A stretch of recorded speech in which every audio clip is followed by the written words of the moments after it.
Jangan-jangan ada yang belum dapat gas kali. Jadi tidak ada semacam, ini sebut aja kepedulian atau ya kata empati mungkin terlalu jauh, tapi peduli sedikit bahwa ini soal serius. Jadi kenapa dibercandain gitu kan?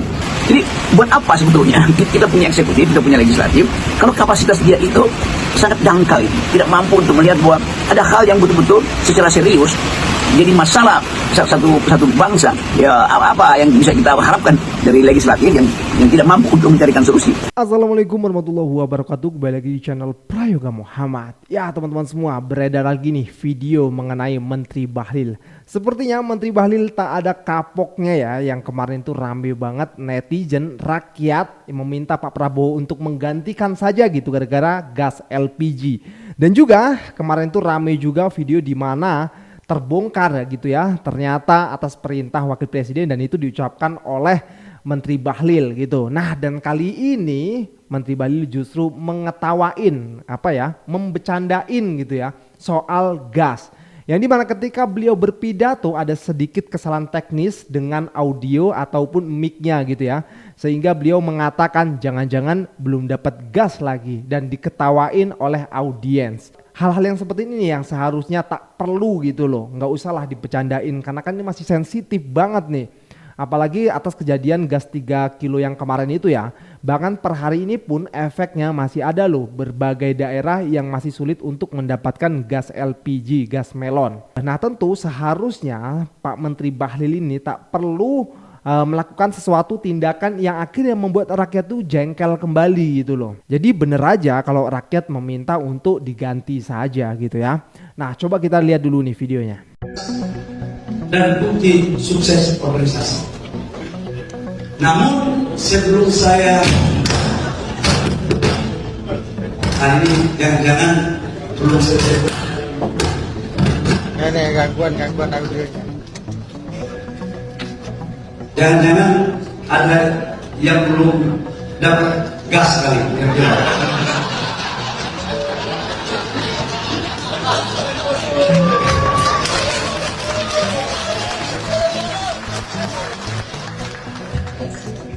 Kok bisa gitu Pak, masih dibuat bahan candaan gitu loh. Emang nggak malu ya atas kejadian kemarin gitu ya. Nah ini tweetan dari Maudi Asmara ya. Bener-bener ya ini orang katanya. Coba kita lihat komentarnya nih sedikit. Inilah contoh tamu VIP neraka. Ngeri kali. Kagak ada kapoknya. Nah iya bener nih. Mending cuci muka dulu deh. Jelek banget. Menteri bermasalah. Please coba cek orang ini deh, gelagatnya itu loh. Dan ini ada gambar siapa nih, aduh. Kenapa ya kalau Menteri Bahlil viral pasti ada gambar-gambar yang modelan kayak gini nih. Songong banget, udah jelek banyak cakap ini orang. Waduh, bener-bener nih menterinya Pak Prabowo nggak ada yang bener-bener waras katanya. Aduh. Ini orang nggak lucu sama sekali. Yang kedua nggak ada yang lucu dari omongannya dan nggak pantas buat jadi candaan. Yang tepuk tangan dan ikut ketawa sama aja nggak ada empatinya. Ya bener banget ini. Udah paling bener masyarakat harus beneran sekali-kali bergerak supaya paham bahwa yang punya kekuasaan itu rakyat bukan pejabat. Menteri kok kayak gitu amat sih. Dan masih banyak lagi ya teman-teman semua. Ini salah satu komentar netizen gitu. Mengekspresikan kejengkelannya gitu loh. Karena memang di negeri kita ini kadang-kadang lucu gitu. Hal-hal yang sensitif masih aja dibuat candaan gitu. Padahal itu ulahnya dia juga gitu loh. Yang seharusnya ya tak perlulah hal-hal seperti itu diungkapkan di halayak gitu loh. Sehingga membuat rakyat jengkel kembali gitu kan. Dan juga yang kemarin ya sempat viral juga tuh video yang katanya terbongkar gitu ya. Menteri Bahlil salah ucap mungkin apa gimana. Yang mengatakan atas perintah dari wakil presiden. Coba kita lihat dulu videonya. Ini transisi aja sebenarnya. Waktu saya juga tadi sudah dimintai oleh Pak Wapres untuk memperhatikan ini. Pak Wapres dan Pak Presiden juga sudah memerintahkan saya untuk mengecek ini secara langsung. Jadi di sini Pak Bahlil mengatakan tadi saya sudah dimintai juga oleh Pak Wapres gitu ya, Pak Wapres bukan Pak Presiden. Nah mungkin beliau juga karena merasa salah ucap diulang kembali tuh dengan menyebutkan Pak Presiden juga gitu. Akhirnya menuai banyak kritikan di kalangan masyarakat. Ini tweetan dari Daeng Wahidin. Bahlil nih keceplosan atau gimana tuh, hehehe. Kita lihat sedikit komentarnya nih. Pak Presiden Prabowo memang berbahaya, dokter yang gak jelas, Bahlil hadiah.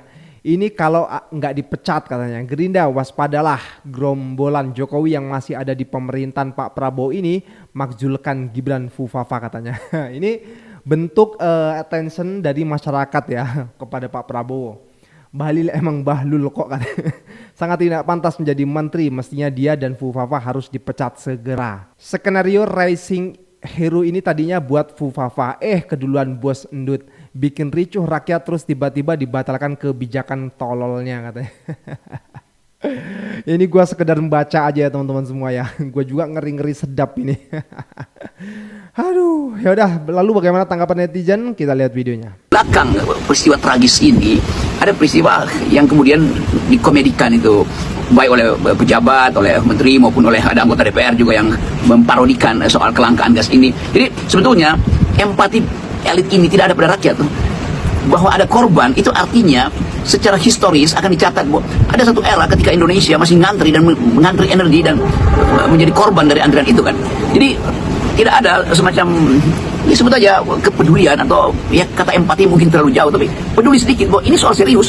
Jadi kenapa dibercandain gitu kan? Tentang yang dibercandain bukan gasnya, tetapi yang dibercandain adalah tragedi itu sendiri yang dibercandain.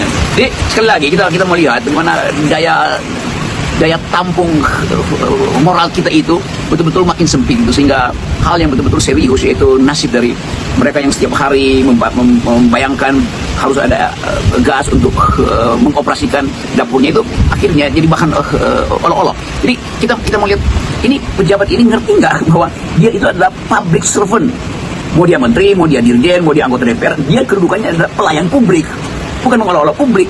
Jadi sebagai public servant, the very ethics of kedudukan dia itu, public office-nya itu, dia tidak paham.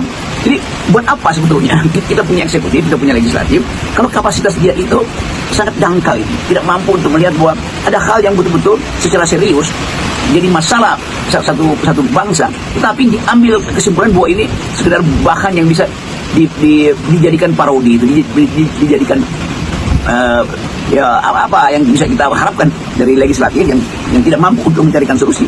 Apa yang bisa kita bayangkan dari kabinet yang juga buta huruf terhadap problem rakyat ini kan.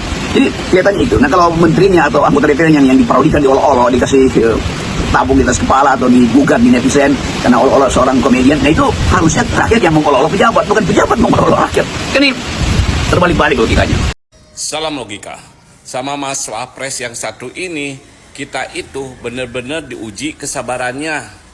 Mungkin kita bisa bilang bahwa Mas Wapres ini spesialisasinya khusus untuk membagi-bagikan susu atau mengawasi anak-anak sekolah yang sedang makan makanan bergizi.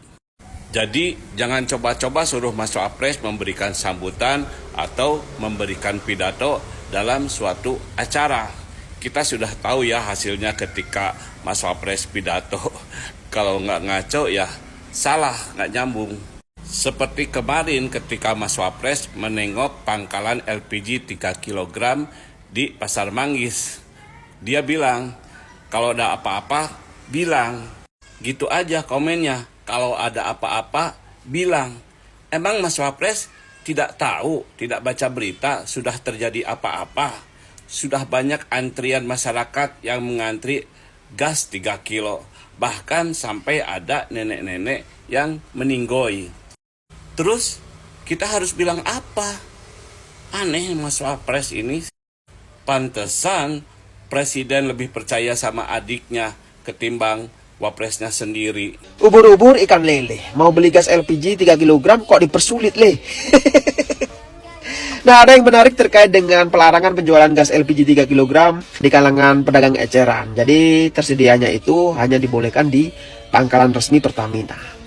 Nah, aturan tersebut dikeluarkan oleh Kementerian SDM per 1 Februari 2025. Dan akibat dari kebijakan tersebut ya, banyak sekali masyarakat yang protes, ledakan antrian di mana-mana, masyarakat jadi susah karena mungkin mereka ada yang harus membeli di pangkalan dengan jarak yang begitu jauh dari rumahnya. Terus kemudian kalau dihitung-hitung jatuhnya harganya jauh lebih mahal ketimbang harus beli di pedagang eceran. Padahal niat pemerintah itu menerapkan aturan tersebut kan harapannya agar masyarakat bisa mendapatkan harga yang lebih murah. Tapi fakta di lapangan ketika diterapkan kan tidak bisa seperti itu. Justru masyarakat banyak yang protes dan tidak terima, kecewa karena ya selain sulit untuk mendapatkannya karena harus antri panjang, harus pergi dengan jarak jauh, bahkan ada yang sampai harus cuti kerja. Nah ini kan semakin menyulitkan masyarakat.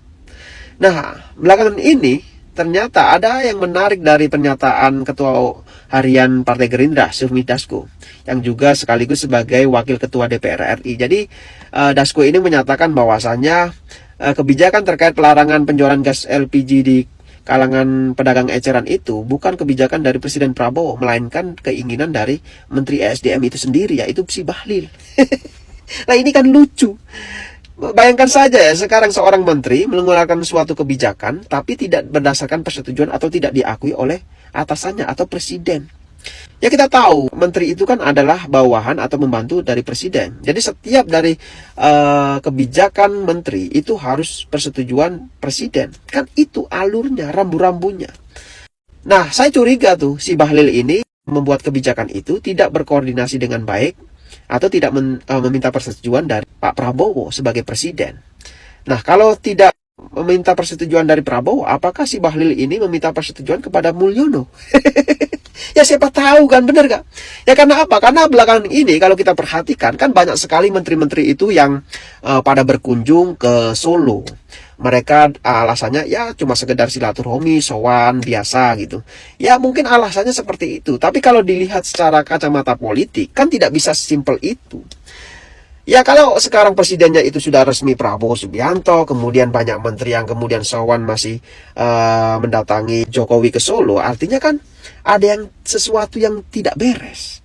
Karena apa? Karena kalau di periode sebelumnya, di era sebelumnya seperti Pak SBY misalnya, ketika Pak SBY itu sudah purna tugas, sudah selesai menjabat sebagai presiden, beliau ya tidak ada yang sowan tuh, biasa saja.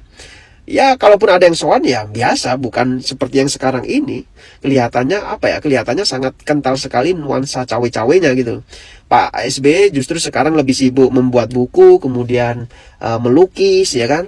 Tapi dengan kita melihat kondisi yang sekarang ini, semua duga-dugaan ada permintaan 3 periode itu jadi semakin terkonfirmasi tuh. Karena apa? Karena nuansa cawe-cawenya itu sangat kuat sekali dengan datangnya banyaknya para menteri ke Solo dengan alasan berbagai macam, padahal presidennya itu adalah Prabowo. Dan sekarang kejadian tuh ada seorang menteri ya yang membuat suatu kebijakan dadakan tapi tidak diakui sebagai kebijakan Prabowo. Nah ini kan aneh. Nah harapan saya sih ya sebelum membuat suatu kebijakan ya minimal itu dikaji secara mendalam lah, secara komprehensif, kemudian dipetakan bagaimana mitigasinya, solusinya ketika nanti terjadi masalah di lapangan, apakah sudah disiapkan. Kan itu harusnya dipersiapkan secara matang, tidak asal-asalan. Karena apa? Karena kebijakan itu adalah menyangkut hajat hidup masyarakat Indonesia. Apalagi ini terkait dengan apa ya, masalah perut, masalah ekonomi. Tentu ini akan sangat mendapat reaksi yang kuat dari masyarakat. Nah, terbukti tuh di lapangan sekarang kita bisa melihat bagaimana ledakan antrian di mana-mana. Bahkan mereka rela untuk hujan-hujanan, kepanasan.